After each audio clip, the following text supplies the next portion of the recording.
ఇంతమందిని మోసం చేశావు, ఎందుకురా నీకు ఇంత డబ్బు?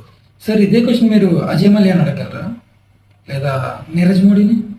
నా సర్వీసులు ఇంత పెద్ద మోసం చేసిన ఫ్రాడ్ని నిన్నే చూస్తున్నారా? సార్ నన్ను మోసగాడు అనకండి సార్, నేను చాలా మంచోడిని. నువ్వు మంచోడు. అవును సార్. సార్ ఈ సమాజంలో పరిస్థితుల ప్రభావం వల్ల ఒక మంచోడు చెడ్డోడిగా మారాల్సి వస్తుంది. పరిస్థితులు అనుకూలించుకో చెడ్డోడు మంచోడిగా మిగిలిపోతున్నాడు. అలాంటి మంచోళ్ళే మన చుట్టూ తెగ తిరిగేస్తున్నారు సార్.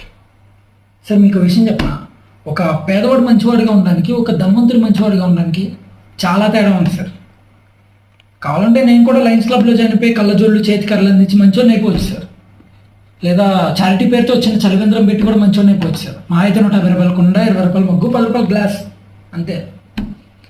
కానీ నాకు అలాంటి మంచితనం అవుతుంది సార్. నేను ధనవంతుడిలా ఉంటూ మంచివాడిలా ఉందాం అనుకున్నాను సార్. తప్ప సార్? నీ చేతుల్లో ఎంతమంది మోసపోయారు? వాళ్ళు